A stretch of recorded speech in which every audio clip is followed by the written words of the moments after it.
Players Club. They have my intern. I'll run down and get him. Tell me, Miss Green, are they bringing him out soon? We're giving him out bed now. He'll be out very soon. Oh, thank you. I'm so glad. He must be very happy. Drag him back in his hellhole! 2 o'clock. Yes, I think you can talk to him. All right. Well, who do you think that was? Mr. H.G. Wells from London. H.G. Wells on our telephone? Uncle Mother, this is certainly a big house. I got his ice cube. Oh, that's fine, Sarah. Is it fresh? Yes. You move like a broken down track bar! It sounds just like it is on the radio. Girls, what do you think? He's getting up and coming out this morning. You don't mean to take his taxi? Why, of course. He'd love it. Who do you think was on the phone just now? I'll be upstairs, Mother, if you want me. What? Oh, yes, June. Tell your father he better come down, will you? Mr. Whiteside's coming out. Yes, Mother.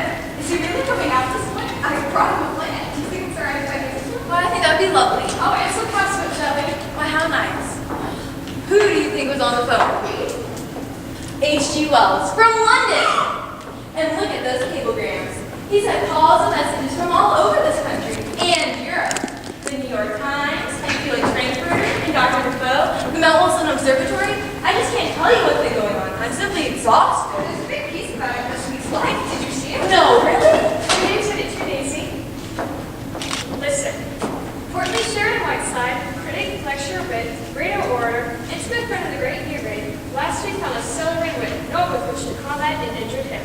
The whole staff being Mr. Whiteside, tramping across the country with his annual lecture tours, met his Waterloo in the shape of a small piece of ice on the doorstep of Mr. and Mrs. Ernest W. Stanley of Visalia, Ohio. Result, canceled lectures and disappointment to thousands of North women in Omaha, Denver, and Points West. For the result, the idle air race rushed until further notice, in hope of surprise from Mr. and Mrs. Stanley. Possibility Christmas may be postponed this year.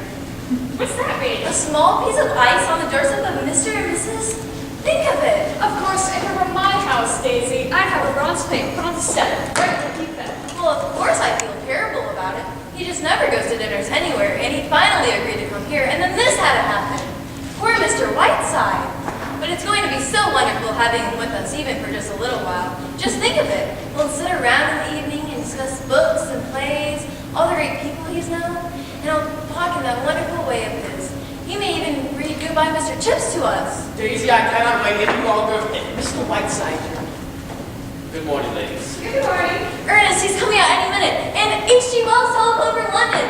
And we're in light. Look. I don't like this kind of publicity, Daisy. Who do you suppose is going to leave? Well, he's only getting up this morning. After all, he's had quite a shock. He's been in bed for 2 full weeks. He'll certainly need to rest a few days, Ernest. Well, I'm sure it is an honor to be in this house. It is a little upsetting. Phones going off all the time, bells ringing, messenger boys running Pardon me, in. Mrs. Stanley. Have the cigarettes come yet? They're on the way, Miss Keller. My son went through that. Thank you.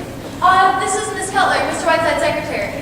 How do you do? May I move this chair? You mean he's coming out now? He is indeed. He's coming out! He's hardly wait. June! Mr. Whiteside's coming out! Sarah, Mr. Whiteside's coming out. I'm so excited, I just don't know what to do. Me too, I hope that's simply good.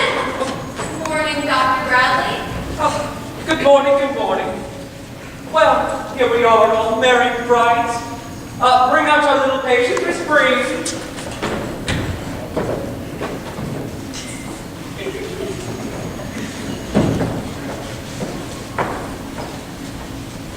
I may vomit.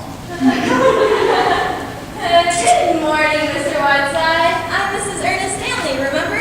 And this is Mr. Stanley. How do you do, Mr. Whiteside? Hope that you are better. Thank you. I am suing you for $150,000. I said I am suing you for $150,000. You mean because you fell on our steps, Mr. Whiteside? Samuel J. Leibowitz will explain to you all in court. Who are those 2 heartbeats standing there like a kiss of death? Oh, dear, gosh, Daddy. Made from your own foot, I have no doubt. Mrs. Stanley, I have a few small matters to discuss with you. Since this corner druggist on my elbow tells me I shall be confined to this moldy mortuary for another 10 days, I will have to go about my activities best I can. Therefore, I shall require the exclusive use of this room and that dingy sewer which you call a library, and no one is to come in or out of them while I am in here. What does it mean, sir? We have to go up the stairs to get to our rooms, Mr. Whiteside. Isn't there a back entrance? Why, yes. Then use that. I shall also require room for my secretary, Miss Cutler. I shall have a great many incoming and outgoing calls, so please do not use the telephone. And I sleep until noon and must have quiet throughout the entire house until that time. There'll be 5 for lunch today. Where's the cook? Mr. Whiteside, I mean... You may not, sir! Get your clammy hands off my chair! You have the touch of a sex-starved cobra! Now, will you all please leave quietly, or must I ask my secretary to pass among you with a baseball bat? Oh, goodbye, Daisy. We'll call you. We mustn't use the phone. Well, we'll see you. Goodbye. Now look No, here. you look here, sir. I have suffered greatly at your hand, and I'm asking very little. Good day. I'll call you from the office later, Daisy. Not from this telephone, please. Here's the menu for lunch. But I've already ordered lunch. And it will be sent up to you on a tray. I'm using the dining room for my guest. Where are those cigarettes? My son went for them. I don't know why he... Here, Sarah.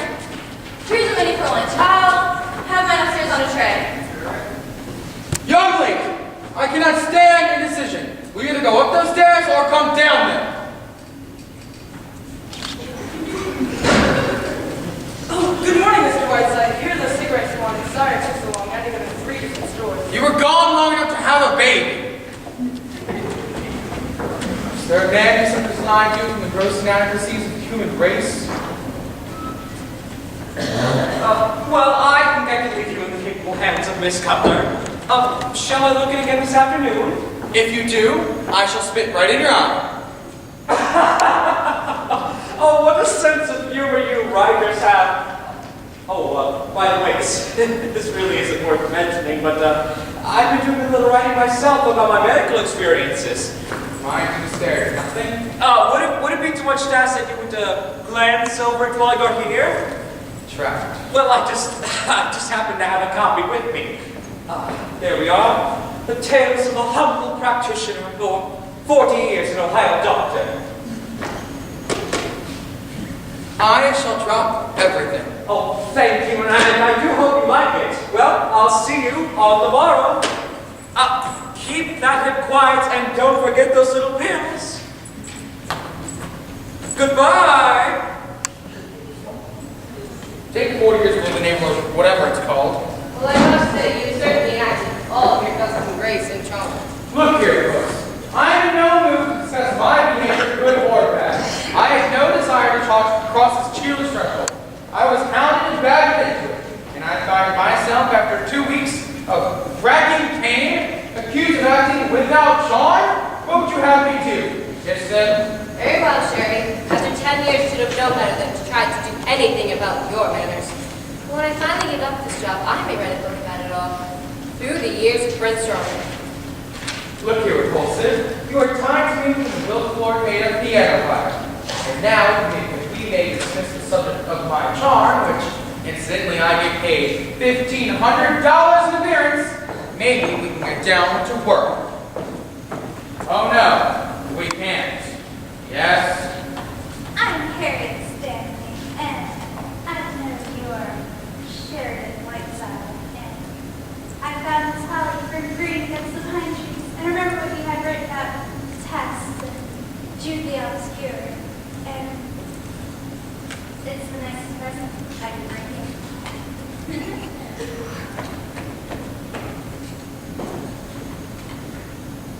For God's sake, what was that? That was Mr. Stanley's sister, Harriet. I've talked to her a few times. She's quite strange. Strange? She's run out of hounds with Baskervilles. You know, I've seen that face before somewhere. Nonsense, you couldn't have. Oh well. Press this in the doctor's book. I have seen no reason why I should endorse a maiden form for Sears. Here's your telegram receipt. What date is this? December 10th. It's in the wire to Columbia Broadcast. You can schedule my Christmas Eve broadcast, as I shall be returning east instead of continuing on to Hollywood. Stop. I shall have a special guest for my New Year's Eve broadcast. Holly Selassie, Captain Cornell, the Lyons, Chaparelli, and Dr. Alexis Carroll with, who was it again?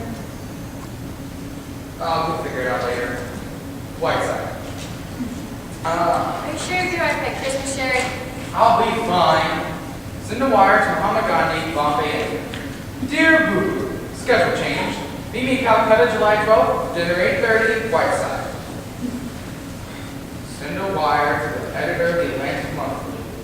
Don't worry, Stinky, copy will arrive, Whiteside. Arturo Tuscanini. Where is he? I'll find him. Counting on you, January 4th, at the Metropolitan Opera House for the annual benefit for parole convicts. As you know, this is a very worthy cause and very close to my heart. Tibbet, Rockford, Martinelli, and Flagstead have all promised me personally to appear. Have dinner with me in Ethel Barrymore before? Whiteside.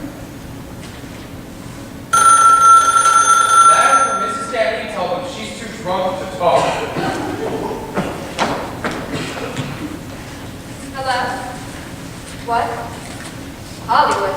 If it's Goldwyn, hang up. Hello, Banjo. What? Banjo, give it here.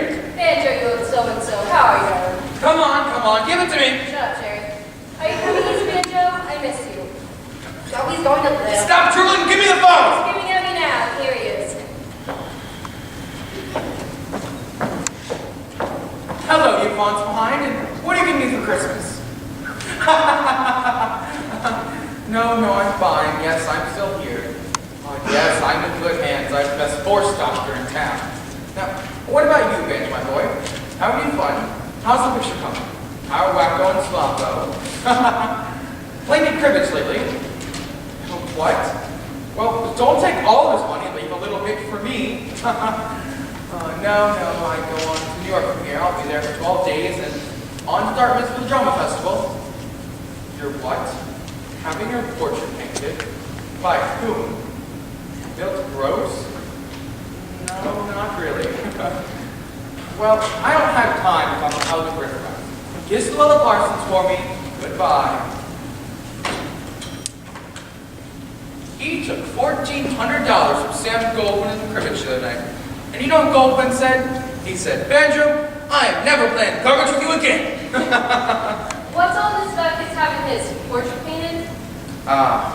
Salvador Dali. That is all that base of his needs, a surrealist painter. What do you want now, Miss Bedpan? It's for pills. One every 45 minutes.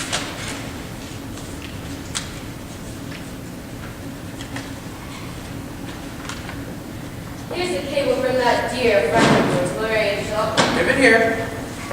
Sherry, my poor sweet lamb. I've been in Scotland on a shooting party with Lord and Lady Coulard, and only just heard of your poor sweet girl.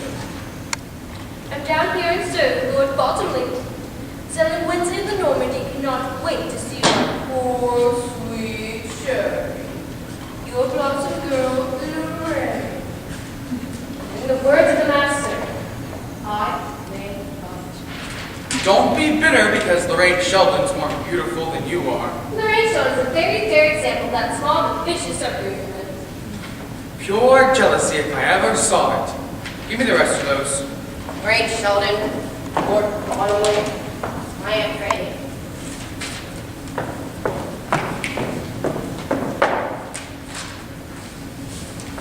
It's from Destiny's Tot. Oh, it was little rubber boy. Dear baby's breath, what is this I hear about some hip fracture and a bordello brawl? Does this mean our Hollywood Christmas party's off? We just finished the new play, Pango Fangs, when it's superb. Myself and ukulele leave tomorrow from Honolulu in that order. By the way, the Sultan of Zanzibar wants to meet Ginger Rogers. Let's face it, Oscar Wilde. He does travel, doesn't he? You know, it would be nice to go over around Beverly Cross for a change. Hollywood next week. Why couldn't he stop here on his way over there? Cinema cable, Beverly Carlton, Royal Hawaiian Hotel, Honolulu. If these people intend to have their brains in the front door, What would you have them do? Use a rug ladder? I will not have a lot of milky quest bags in and out of here while I am. No one's here! This guy's been arrested for bootlegging! Go away! Good morning, Mr. Whiteside. I'm Jogensen. Is there your journal? Get rid of him. I'm sorry, Mr. Whiteside is seeing no one.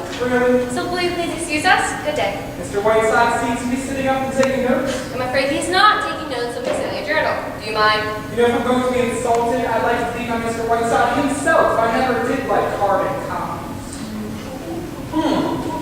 Touche if I ever heard it. And Miss Elliot too, Maggie dear. Will you please leave? How about meeting you, Mr. Whiteside? I don't give them, go away. Mr. Whiteside, if I don't get this interview, I lose my job. That would be all right with me.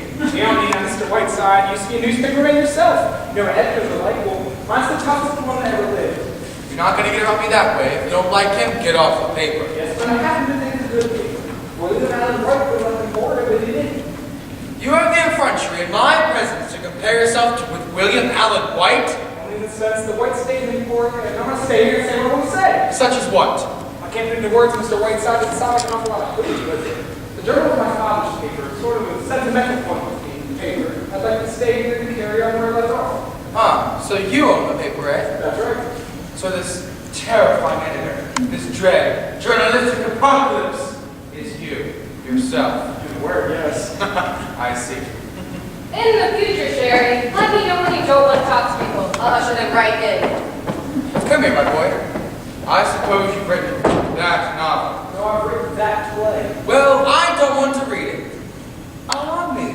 Do these old lies spy a box of goodies over there? Bring them to me, will you? The trouble is, Mr. Whiteside, that you being in this town comes under the heading of news. Practically the biggest nuisance in the press, so I've got to get a story. Pecan butternut fudge.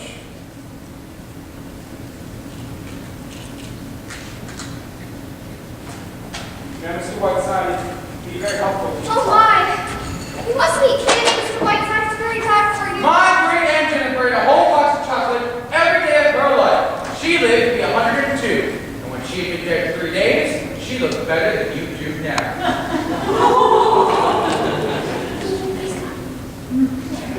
You were saying, Philip? You were about to say? We won't talk about that now, since you won with your pretty ways. What do you want to know? About you on famous murders. You're an authority on murders, a fine art. My boy, when I talk about murder, I get paid for it. I made more money off the elbow case than the lawyers did. Well, then, what do you think of Miss Elliot? How long are you going to be here? Where are you going? Things like that. Very well. A, Miss Elliot is a town of irresistible charm. And B, I cannot wait to get out of it. And C, I go from here to the Caulfield Home for Paroled Convicts, for which I have raised $500,000 in the past 5 years. Have you ever been to Caulfield, Jefferson? No, I haven't. That was meant. You ought to go. As a newspaperman, instead of wasting your time with me. It's only about 75 miles from here. Did you ever hear how Caulfield started? No, I haven't. Sit down, Jefferson, and make yourself comfortable. It is one of the most endearing and touching stories of our generation. One misty St. Valentine's Eve, the year was 1901, Elias B. Caulfield was just emerging from the state penitentiary. Destitute, embittered, cruel of heart, he wandered on this misty St. Valentine's Eve to an old church. But there was no godliness in his heart that night, no prayer upon his lips. Cautiously, he made his way to the poorhouse. With the house dinners, he ripped open the poignant testimony of simple people's faith. He clutched greedily a few pitiful coins within. And then, a child's wavering treble broke the twilight stillness. "Please, Mr. Man," said a little girl's voice, "would you be my Valentine?" Elias P. Caulfield turned, and there stood before him was a bewitching child of 5, whose yellow curls cascaded down her shoulders like a golden Niagara, and in her tiny outstretched hand there lay a humble Valentine. In that one crystal moment, a sealed door opened in the heart of Elias B. Caulfield, and in his mind was born an idea. 25 years later, 3,000 gritty-cheeked convicts are gambling in the broad lawns of Caulfield, frolicking in the cool depths of a swimming pool, broadcasting with their own symphony orchestra for their own radio station. Elias B. Caulfield is long since gone his nature, but the little girl with golden curls, now grown to lovely womanhood, is known as the Angel of Caulfield, for she is the wife of the warden. And in the main hall, between an El Greco and a Rembrandt, their hands, and a simple little frame, a humble Valentine. And in the men's washroom every Christmas Eve, the ghost of a Lyons Crockfield appears in one of the booths. Please sign this, please. The aging debutante Jefferson I keep in my employ because she's the sole support of her two-headed brother. I understand. Well, thank you very much, Mr. Whiteside. You've been very kind. By the way, I'm a Turkish play. If you need one, bring it down. Very well. How much can you afford to lose? I usually win. We won't talk about that. Come back at 8:30. We'll play free-handed with Elsie Dinsmore. Sheriff! That's you, Colonel Beetlehound. What are you doing here? I spent the first at kissing the little Lackey. That's what a wonderful surprise. Jefferson, you are standing in the presence of Professor Adolf Metz, the world's premier authority on insect life. How do you do? How do you do? Well, Sheriff, Oh, Metz, stop staring at me adoringly and tell me why you're here. you are sick, Sheriff, so I come to cheer you. Metz once survived in 2 years in a cave with nothing but plant lice. He rates 3 pages in the Encyclopedia Britannica. Don't you, my little hookworm? Oh, please, Sheriff, you embarrass me. Look, I brought you a gift to wild lazy hours. So I said to my students, boys and girls, let us make a present for my sick friend, Sheridan Whiteside. So what we did? We made you a community of vanilla Americana, commonly known as the American cockroach. Behold, Sheridan, roach, 60, inside we have 10,000 cockroaches. 10,000? Sarah! Sarah! And in 1 week, Sheridan, all goes well, there'll be 50,000. If all goes well, what could go wrong? They're in there, aren't they? Quiet, please. You were saying, Metz. You can watch them, Sheridan, while they live out their whole lives. Here, look, here's the maternity ward. It is fascinating, y'all. Well, Please, Maggie, these are my cockroaches. Here, take these earphones. You can listen to their mating calls. Wow, this is very interesting. How long has this been going on? Aha! Play Vanessa Americana. There are cockroaches in this house. I beg your pardon? Mr. Whiteside, I don't know who this man is, but I will not stand Then here. go upstairs. Ah, this was my luncheon guest. Metz, you're staying for the day, of course. Certainly. Jefferson, stay for lunch. Maggie, tell them there'll be 2 more for lunch. Come right in, gentlemen. Come on, come on. Hello, Baker. Hello, gentlemen. Jefferson, these are the fruits of that humble Valentine. These men, now serving out their final prison terms, are entering the ivy-covered walls of Crockfield. Gentlemen, I envy you your great adventure. You are my Hudson, right? Butcher shop murders. Yes, sir. Thought I recognized you. The one on the end, Jefferson, is Henderson. Hatchet thief. Always chop them up in a salad bowl. Remember? Oh, yes. Lunch is ready, Mr. Whiteside. Good. Let's go right in, gentlemen. Can I help you? Oh, thank you. We're having chicken livers tetrazzini with cherry jubilee for dessert. I hope Dr. Del Tommy doesn't play with gastric juices. Close the curtain, Joanne. I don't want anyone spying on my back.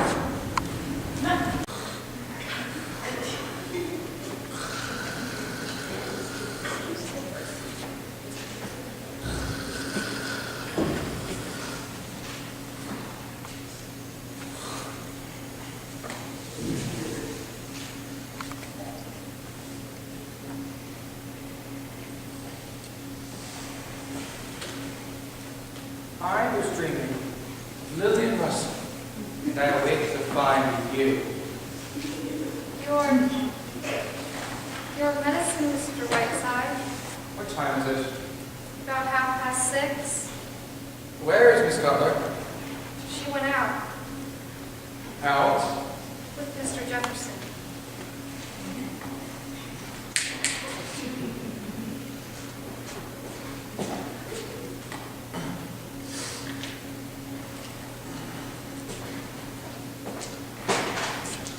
All right, turn the lights up, Mr. Whiteside.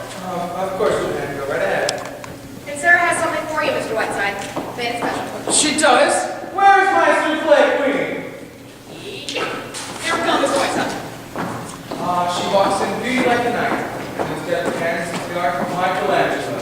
Let me taste the newest good.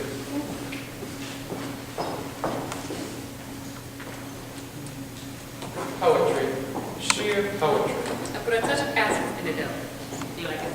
Ambrosia. And I got your terrapin barreling for dinner. You know, my dear, I have known of 3 of Egypt has one. My great aunt Jennifer is the second. And you, my dear, are the third. Oh, poor Mr. Whiteside. How would you like to come back to New York and work for me? You and Joanne. Why, Mr. Whiteside? Sarah. Oh, boy, just take my breath away. It would be wonderful, Mr. Whiteside. But what would we say to Mr. and Mrs. Stanley? Simply, goodbye. But they've been awfully bad one day. They've been very kind to us. Oh, if we're ever in New York, we can have you over for dinner. If I'm not in town. Now, run along. Think it over. But just remember, this is our little secret, just between us. And put plenty of sherry in a terrapin. Miss Breen! Miss Breen! Yes, sir. Yes, sir. What do you have in there anyway, a sailor?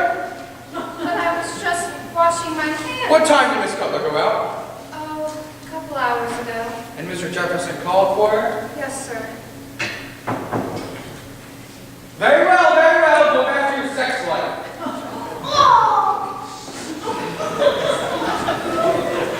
Dear Mr. Whiteside, may I show you a few mementos of the past? Of course, Miss I really Stanley. would love them so much sight. Miss Stanley, have we ever met somewhere before? Oh no, I would have remembered it. It would have been one of my most cherished memories, like these. Look, here I am with my first sweetheart under our beech wood tree. Oh, I was 8, he was 10. I've never forgotten him. What happy times we had. When I tell you I'm gonna! Someone's coming. I'll be back. No, Ernest, Be please. quiet! Mr. Whiteside, I want to talk to you. I don't care whether you're busy or not. I should. All that I'm going to stand. Indeed. This is the last straw. I have just received a bill from the telephone company for $784. Oklahoma City, Calcutta, Hollywood, Australia, Rome, New York, New York, New York, New York, New York, New York, New York. Now, I realize, Mr. Whiteside, that you are a distinguished man. Yes, of Please. course. For this past week, we've not been able to call our souls our own. We have not had a meal in the dining room once. I have to tiptoe out of the house in the morning. I come home and I find convicts sitting at our dining room table, butcher shop murderers, a man putting cockroaches in the kitchen. They just escaped Ernest. That's not the point. I go into my bathroom and find 22 Chinese students that you invited here. I tell you, I won't stand for it, Mr. Whiteside. I don't care who you are. Have you quite finished? No, I haven't. I go down into the cellar and trip over an octopus. An octopus that William Beebe sent you. I have stood all that I'm going to stand. I want you out of the house. I want you gone into a hotel room as soon as you can. Stop pawing me, Daisy. That's all I've got to say, Mr. Whiteside. And quite enough, I should think. Need I remind you, sir, that I am now a willing guest in your household. I am told by my doctors that I must remain quiet for another 10 days, at which point I will leave here so fast the wind will knock you over. I hope. If, however, you insist on my leaving beforehand, causing me to suffer a relapse, I shall sue you for each additional day I am held inactive, which will amount to a tidy sum, I assure you. This is outrageous. Outrageous. As to the matters of your petty complaints, those 22 Chinese students came directly from the White House, where I assure you, they used the bathroom too. Mr. Whiteside, my husband didn't Oh, yes, I did. I meant every word of it. There is only one of your complaints that I find some slight justice. I do not expect you to pay for my telephone calls, and if you could kindly give me the exact amount. Oh, I certainly can, and I certainly will. Thank you. I shall instruct my lawyers to deduct it from the $150,000 I'm suing you for. Now, Ernest. And I'll ask you to watch out for the octopus, Mr. Stanley. It once belonged to Chauncey the Pew. You mostly get excited